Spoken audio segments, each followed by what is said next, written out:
Well, and get that recording right now for the people that can't make it.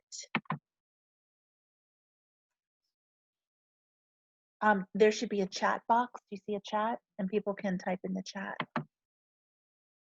There you go. So if you have any questions, you can type it in the chat, or you can unmute yourself if you want to get started. I think I do want to get started now because I don't know if Zoom's going to kick me off in 40 minutes, and I want to make sure I serve you guys as best as I can. So whoever is here, if you would like to either type in the chat your question or unmute yourself. So while I'm waiting for some questions, there you go. Just introduce myself. My name is Diana. I have been homeschooling for going on 28 years, so I have a little bit of experience. I have graduated 5 sons, all boys, by the way. All boys, gray hair, that's why. I've graduated 5, and my baby will be a senior this year. So I have done all kinds of curriculum over the years. I've just done so much just to try, because your family's needs are different when you're bringing babies in. They're just always changing. So the biggest thing you want to realize is that you need to fill out your homeschool affidavit and submit that by August 1st. Okay? You can easily go online and, hi Marilee, you can just search Homeschool Affidavit, PA Homeschool Affidavit, and submit that with your learning objectives. Keep your learning objectives incredibly vague. If you want, private message me and I can email you just a sample of just how vague. You just want to use language like continue learning, increase understanding of, because to be honest, I don't even think the school districts look at them. All right, from Kelly, I'd love some clarity in how to reflect progress. Okay, great question. So when you bring your portfolio at the end of the year to your evaluator, the only burden of proof you're going to need is to show progress in learning. So what I recommend is when you start, hi buddy, when you start at the beginning of the year, have them do a writing sample. And it could be anything you want. Say, you know, sweetie, write a paragraph about the best thing we did all summer. Have them write it, but you don't have to critique it. You don't have to fix anything. That's kind of your base sample.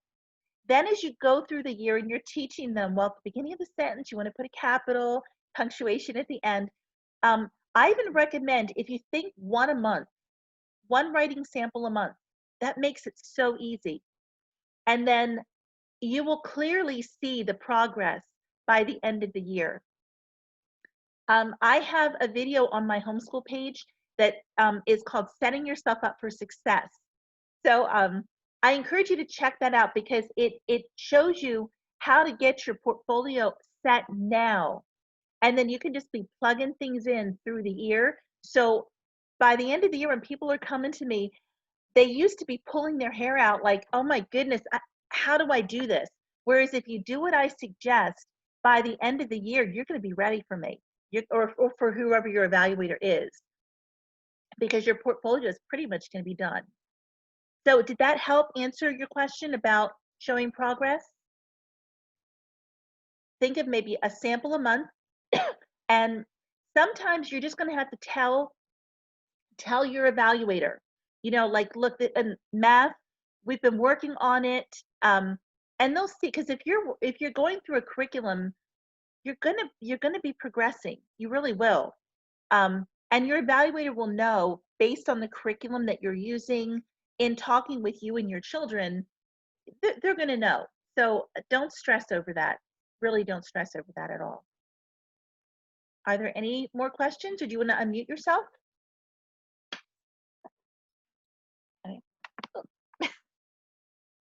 Okay, first of all, how do you register with the school?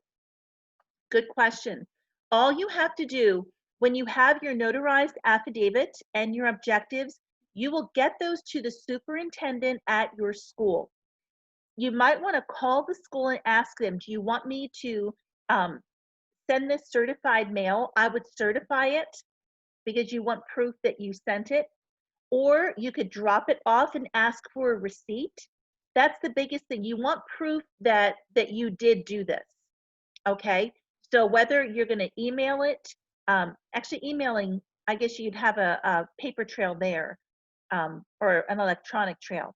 But that's all you have to do. And by August 1st, take your affidavit, get it notarized, and submit that with your learning objectives. Okay, that's how you register. What curriculum do you use? What year is it? What grade kids do you have? I have used so many over the years. I've done unit studies. I've really enjoyed Abeka for like history and science, and even language. I've loved the unit study approach where you do one thing and it covers a bunch of your bases. Oh my goodness, I've used BiblioPlan, Knotgrass. I've used Sunlight books. I've used My Father's World is an excellent curriculum. What I recommend for people is the age of your kids. Think through how you're going to be doing your school. For multiple kids, Marilee, I'm talking to you right now. When you have a lot of kids, but they're close together, oh, please do not buy massive curriculums for each of your kids because you're going to be bald by the end of the year, pulling your hair out.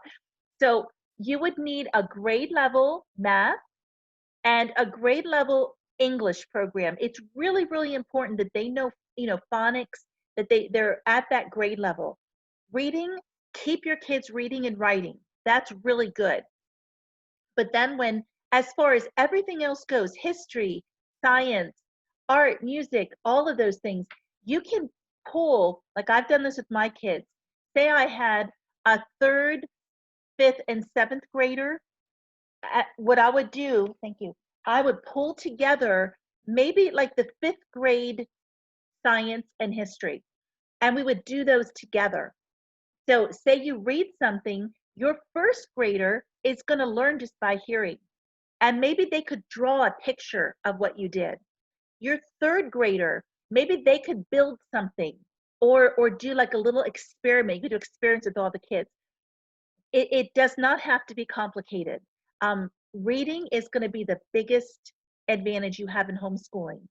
So that's why I'm saying if you have them on a grade level, reading and math, and then everything else you can do together as a group. Okay, does that, I'm only seeing a couple, but does that help you guys? Okay, does that seem to simplify it for you? Good, good. That's what I'm wanting to do, is simplify it. All right. Do we need to demonstrate improvement in other subjects? Okay. Like art or phys ed. How do you do that? No, you just need to do it. And so let's take phys ed. You don't have to have like a sport. You don't have to have anything organized. For me, when I would go to my evaluator, because even though I'm an evaluator, I don't evaluate my own kids. I take them and say, okay, well, my son, for instance, now we go to Planet Fitness 3 times a week, and he plays sports on the weekend with his friends. That's it. And if you want to have pictures, fine. That's all you need to do. For art, you don't have to have a specific art program. Art is a fun one to incorporate in all of your subjects, or maybe not all, but at least history and science. So for instance, when I would say I did a history unit with my kids on the Egyptians. After we were done, I'd say, okay, now go get your Legos and build a ziggurat or a pyramid. Or we go into the kitchen and we would bake a cake of the country of Egypt, or make the Egyptian flag. There's so many fun things you can do. Clay, have them draw pictures. All of that is included in art, okay? So you don't have to show progress with it. You just have to do it, okay? Yeah, I hope that made sense. The biggest area you're going to really show improvement is writing. Writing is the way you're going to show improvement. With your other subjects, you're going to show that you did the work. And that could be by, hey, we used this textbook. Sometimes parents would take, like, say you get a history textbook, US history. Actually, let's talk science. Say you get a fifth grade science curriculum, you can either go through it or you can open up to the table of contents and say, guys, what do you want to do this week or the next couple weeks? We want to study space. All right, let's do it. So you can go through the book, you can supplement with the library, get some YouTube or Discovery Channel videos. Once things open up around here, maybe take them to a planetarium. There's fun ways you can do it. When something really connects with your kids, they're going to want to stay engaged. And that's where it's homeschooling is so much fun. Because run with it. And if it's like, yeah, that was okay, move on to the next one. So you're just going to show when you go to your evaluator, well, we use this and we covered these subjects. That's really all you have to do. I hope by the end of this time, you're going to feel like, wow, that's simple. I can do this because you can. Alrighty. So I hope that answered Kelly's question. Oh, good. Good, Kelly. Thank you. Oh, PSSAs are not required for homeschoolers. Woohoo! Every parent said amen. But there is a required third, fifth, and eighth grade. If you have children in third, fifth, and eighth grade, they will need a standardized test. I highly recommend the CAT test. CAT stands for California Achievement Test. That is a test that you can take online in the comfort of your home. The only thing is parents legally should not proctor the test. So have a sister or a friend, have a girlfriend over for coffee. And if she has a third, fifth, or eighth grader, have them do, the kids separately. They're silent tests. You're just working on the computer. If their child doesn't understand something, you can help them and vice versa. So that kind of makes it easy and you're obeying the law. Okay, but that's just for third, fifth, and eighth grader. No PSSA for anybody else. Okay, what other questions do you have, my friends? I trust you're tracking because I'm not really looking at the chat.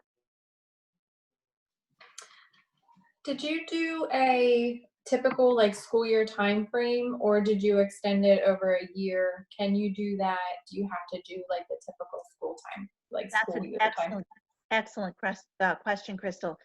So once you submit your notarized affidavit with objectives, you can start counting. So what does that mean? You need 180 days, or for up to, I think it's elementary is up to 900 hours, and then high school is 990. Okay, so that averages 5 to 6 hours a day.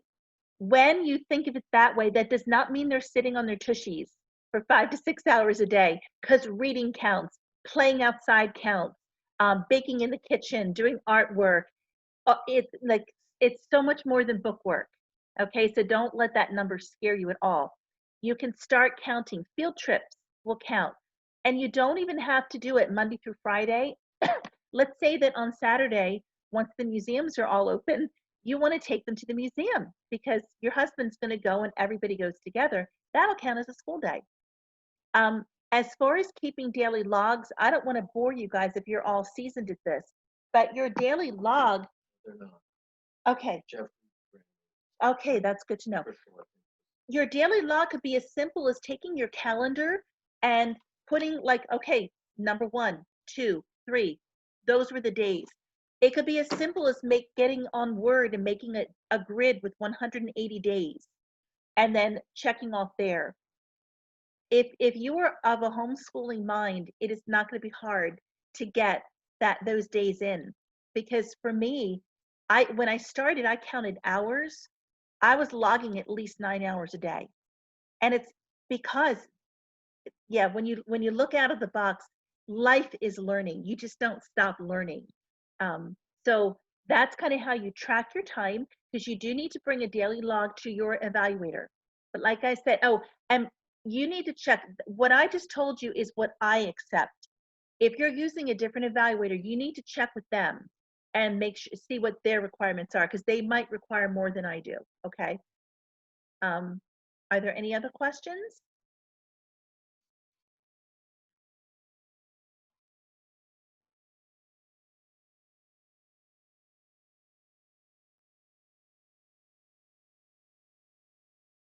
Don't be shy. So you said that you depends, like what you have to do depends on the evaluator. Yeah. So would you get an evaluator like as soon as you decide to do this, so that you would know what the requirements are ahead of time? It's probably a good idea to know what your evaluator is going to expect, but I mean, you don't have to. At the same time, you don't want to be scrambling in a panic at the end of the school year, like who am I going to get? Because a lot of evaluators fill up and will not be accepting new students. So it's not a bad idea to check with your evaluator. And I've had a lot of people come to me from other evaluators because the personality just wasn't jiving. So that is important. You want your child to be comfortable when they're with the evaluator. So having some kind of connection beforehand, I think, is a good idea. Do they have portfolio preferences? Yeah, and again, what do the evaluators want to see in your portfolio? By law, let me tell you what the law says. The law wants you to have samples of what you have done. So again, I'll give you a little sneak peek from my video that I told you about on setting yourself up for success. Get yourself a binder, like a 3-ring binder now. Go to the dollar store or somewhere and get the dividers.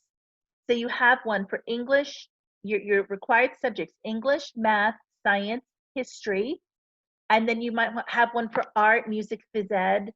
Um, Again, if you're high school, then you'll have maybe some other, I have college work, electives, depending on your grade. But so you have your portfolio set. The language part will include like your reading list. You want to keep track of the books your kids are reading, um, writing samples, and then any other work that they're doing. So the law says that you need to bring a portfolio to your evaluator with your daily log, however you're going to do that. Um, have the reading list, like I said, and then samples of work. So what that could be is if they're using a grammar book, pull some pages, maybe some from the beginning of the year, the middle of the year, and the end of the year. That's going to show progress, and that will show completion. Okay. You don't need a ton. God bless her. I had one lady come one time with, the 30-pound black trash bags. She had 3 of them. She literally stuffed everything in and came and dumped it on my dining room table. It's like, oh my goodness, please do not ever do that to your evaluator. Simple binder and just a few samples from each one. That is all the law requires. If you want to do more, it's your prerogative. I always viewed the portfolios as memory books for my kids. So I liked putting in pictures. I liked doing stuff like that. And your kids can get involved with that too. A lot of my girls will come. I know the girls. There's just artsy stuff everywhere. It's adorable, but that's what they like to do. But that's really all the law requires. Hey guys. Do you have to separate the portfolio by subjects and topics, or like when you're doing, I'm completely new to this, but I've seen Okay. like in the unit studies, they combine it all, so it's really Right. not divided. And then how would you divide it if you're showing a portfolio? That's a great question. When I did unit studies, because there were years I did that, I would take some of the unit studies where they were of science, and I'd take samples of that and throw it in science, or samples of that and throw it in history. Or some parents come to me with lap books, because they love using lap books, and that incorporates a lot of stuff, English, art, your research skills, all kinds of stuff, but they weren't necessarily in any order. So you can do that. Basically, the biggest thing with your evaluator is going to be the conversation. For instance, when I evaluate students, it takes maybe a good half hour or so. I'm going through the portfolio, and that's where I give children a right to brag. Brag on your school year, talk about your accomplishments. And they get so excited because you should be proud of what you've done.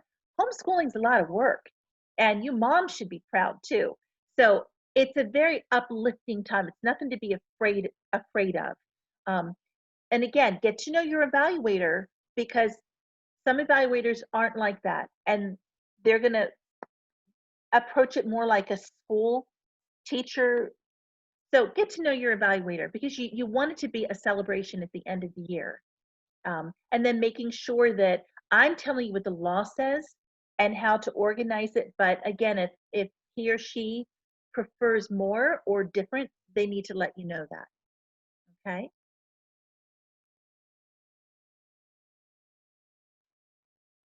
What other questions do we have?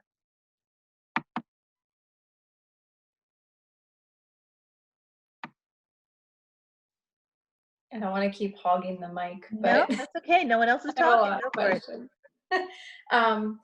So I know there's not much like structure behind it unless you have like a curriculum that spells it out for you. And so is there like a rule of thumb, like do these topics during the day, like each day, or try and do history like twice a week? Like, is there any guide that we should be looking for when we're looking at curriculum, just to make sure that our kids are progressing and they're meeting the standard, whatever that is? Yes. And how do you know, so for curriculums that don't have like testing, like how to put them into a certain grade level, how Mhm. do you know what to buy? Because some of them you have to like buy all the one grade, but Right. like for my son, and probably for most people, they're above some material and they're below some material. So Right. without, buying a bunch of different curriculums, how do you know what to invest in for your child, so you're not buying like all these different things? Mhm. That's an excellent question. Wow, it's a loaded one too. All right, you need to know, and if you're able to go somewhere that has curriculum, again, it's so complicated right now because of everything being upheavaled with the quarantine.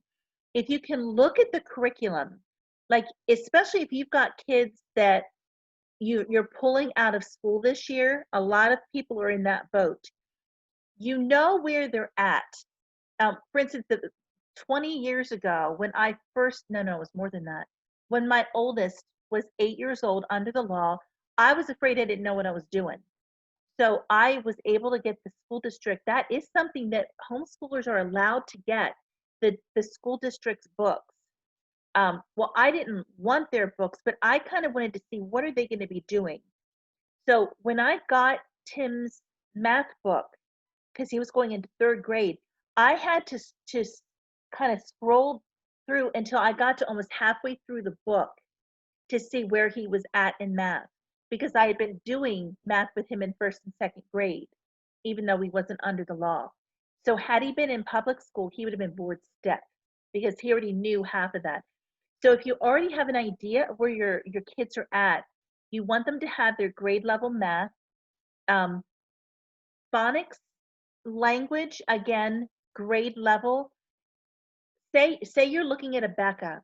When you go with a Becca and you get the grade, you are getting a ton of books.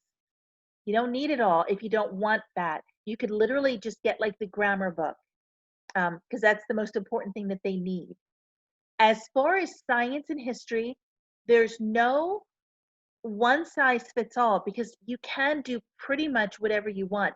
I found it helpful to get one science or history book, at least in the middle of my boys' ages. And that way I could gauge, I know we've covered good 8 or 9 topics in this through the year, supplementing with the library and some field trips. That was my guide to know, like you said, Crystal, how do I know if I'm accomplishing? If you're using a book as a guide, it's a no-brainer. Or the years I did unit studies, I made sure as I was planning the year out, all right, we've got these topics are science, this is history. You just want to be well-rounded. I have a family who the father is an airline pilot. They are a hoot to evaluate, because they'll be like, oh, we went to Lisbon for the weekend. I went to Walmart, you know, because he had to fly somewhere. So the family just went. Or they would know he's going to Greece. So they would do a whole culture study, studying the culture, the people. That's what their year was, fitting around traveling, which they didn't use books. I mean, they didn't use a curriculum. It was interest led. And the education those people get are incredible. Most people are not in that wonderful boat, which I wish I was. Um, so basically, as mom, if you're afraid you're not going to do enough, then just maybe get a book, a textbook, for whatever grade you think. What you'll find with curriculum is a lot of the books are the same, almost like with science, year to year. You're doing plants, bugs, mammals, space, energy, geology, but each year they give more information and it goes a little deeper. So again, like I said, you can pick one grade level, but then expect more from your older kids. So you know what? We just studied space. I want you to pick one of the topics we talked about, and I want you to do a 2-page report on that. Teaching them how to research. Um, so you're still doing the one thing with a bunch of kids, but they're having more grade level ways to show that they're learning. Talking together is a beautiful way to show that they're learning, asking questions. What did you learn? What was the most exciting thing for you? Write a paragraph about what you learned in this. I encourage you not to let the end of the year evaluation scare you.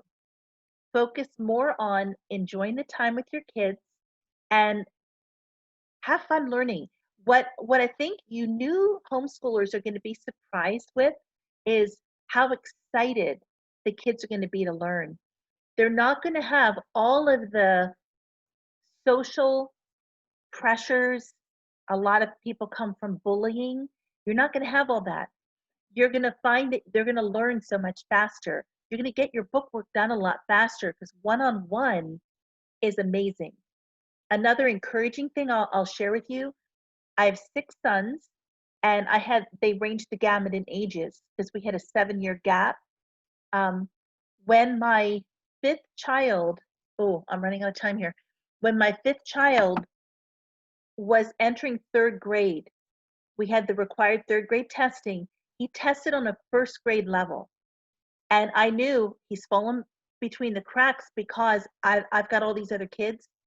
So I organized the year that year where I could really focus on my 3rd and my 1st grader, because my older guys were in high school. So I made sure they were more self-paced where I could monitor but spend the time with the little guys. The end of 3rd grade, he tested on a 1st grade level. By the end of 4th grade, he was on grade level. I got him from a 1st grade level to finishing 4th grade in 1 year. You can do that with one-on-one attention. So don't be worried about where they're at. You can catch them up if they're behind. Let them go at their pace. Are you taking new students? Yes, I am. I do online as well as in person. We're located in Wagontown, which is outside Coatesville, before Parksburg, but I evaluate in over 30 school districts. I have people that do online. So yeah, I am still accepting new students. I graduated a bunch this year. I think we have about 8 more minutes. Are there any other questions I can help you with? Anne, do you want to unmute yourself? Does your evaluator have to be in your county, or can No. you? Okay. No, like I said, I'm in 30 districts. Okay. I'm all over I think I'm in Berks, Lancaster, Chester, Montgomery. I'm all over the place. Thanks. Okay, what curriculum is the most straightforward and simple to follow, yet not super expensive? Hi, Kim. I just realized who you are. Okay, oh goodness, that's a tough question. Straightforward, super expensive. Kim, I don't know if you heard what I was saying about, being able to kind of use one textbook for all different ages. Story of the World is a very popular one. Has anybody heard of or used Story of the World? You see a couple people. it's pretty much reading. The kids read a lot. Mom can read to the kids. Um, My Father's World is another really popular one. Uh, there's a lot of online stuff. Again, Kim, I think you're coming from, I don't think I want to send my kids back to school in the nutsiness that's going on now. So you're brand new. I don't know if you're thinking you will continue homeschooling. So you don't want to make a massive investment in books. There may be a few of you in that category. I would just say to keep it as simple as you can. Grade level math, keeping them going with their phonics. They really need to understand, phonics, punctuation, keeping them writing, reading, writing. But then as far as the other stuff, you can do so much of that through reading, through getting one textbook, like I've already said, I don't want to beat a dead horse, and then give grade level assignments with that. It's called homeschooling on a budget, which I've done for 28 years now. I've never invested in the massive curriculum because we didn't have the money. Look online for used books. I've done used books for years. It's a great way to try something, especially if you don't know if you're the long haul homeschooler, you don't want to plunk down thousands of dollars. Get some things used. Use the library, even if right now it's just ordering and picking up curbside. Kim, did that help you? Yeah, I think so. I haven't decided if I'm going to do it or not do it yet. I hear But ya. looking at curriculum is pretty overwhelming. I guess Right. I'm like, oh, I wish there would be like one where it could be like, oh, this book, you do like 10 pages every day and it kind of covers Yeah. everything. Oh, wouldn't that be nice? I'll tell It you, would be nice. Somebody should come up with that. they'd make a lot of money. And They would. again, if anybody is on here that has a recommendation, please unmute yourself and say. But Kim, for me, what I did with math, I've done different math programs. I like a backup for little ones because they're bright and colorful. Okay. Teaching textbooks is one that the kids can do either in a book or on computer. Saxon is a really comprehensive math curriculum. I would just have my kids do one lesson a day. So for Rebecca, you open the book, it's the 2 pages. And my boys Okay. do 2 pages a day. That's it. And then Okay. they're going to get through the math book. And it's okay to do like a Becca for math and then like do a different curriculum for like grammar or something. Absolutely. I pieced all my things together over the Okay. years, for sure. Yeah, I've heard about, yep, easy peasy, all in one. They're free online curriculums. Now, your day does not have to be, okay, kids, you need to do language, and I want you writing and reading, and then we're going to do math, and then we're going to do science, and we're going to do history. Then we've got gym and art. It's not that. It's not a school mentality. You can break it up how you want. I think, Crystal, you had asked, maybe you do science and history Monday, Wednesday, Friday. Not every single day. You don't have to. Some of my kids, my guys, I would give free rein. Like sometimes when the math was easy, my guys would do 10 pages in a day because they knew when you're done, you're done. If we got through science and they really got excited and they wanted more, we'd get online and we'd look for more, or we'd stop because yeah, we're done. So go with the flow with your kids. Don't stress yourself. Here's another one. She recommends gather round unit study. If you can find unit studies, they're a little bit more time to prep. They're fun. They're just fun because you do one thing with all your kids. But again, I think for the newbies, let's keep this real simple. Get a age level math, age level phonics, keep them reading, keep them writing, and the history and the science can be covered with all of that. How much prep time do the units require? It totally depends on the kind of unit study that you use. I used,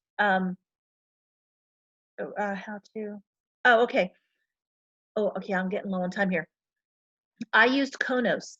If you've ever heard of Konos, and actually I am selling that curriculum. Konos was a character-based study, and I did it with a friend of mine. So what we did, in the summer months, we said, look, we had 10 boys between us. We want to talk about character, cooperation, perseverance. We picked character traits. And then we looked at all of the options under each one. And we came up with 1 day, 1 field trip. So say when we did cooperation, we studied the systems of the body and we studied bees. So I got 2 science units in that. So Monday through Thursday, we did whatever we wanted to teach our kids. Friday, we got together and we did a field trip. We went to a beekeeper and watched him harvest the honey. Fun way to, and then we went home and we made peanut butter and honey sandwiches. For systems of the body, we would do art projects. We made living cells. My friend liked dissecting, so she did that. I did not like dissecting. So there's ways you can have fun with it. You prep and decide whatever you want to do. I'm just trying to get as much as I can here. I've got about a minute left. But yeah, you can look into that, or like I said, keep it simple. Math, English, and then doing science and history based on interest or using a book as a guide. If I think I'm going to get cut off here. If I do get cut off, feel free to connect with me. If I didn't answer your question, I do homeschool consultations where I help people put together their curriculum for the year based on your family's needs, your budget, learning styles, things like that. Oh, bye, Kim. So feel free to reach out to me. And were there any other questions here? I thought I just saw one pop up. Okay, how do you, okay, good. Yeah, let me try to get this in there. If you don't join a co-op, that's okay. Have play dates. If you know other homeschoolers, get together. Like I just suggested with the unit study thing, get a friend. Say, hey, do you want to study a couple things together or do some field trips together? The socialization thing is a myth. Homeschool kids have a broad range. They're already in the home. Marilee, your kids have all those different ages they're relating with. Don't let that scare you. The socialization thing is a myth. I hope you all have a wonderful year. Feel free to reach out if I can help you answer any other questions. Thank you so much for taking time to be with us. And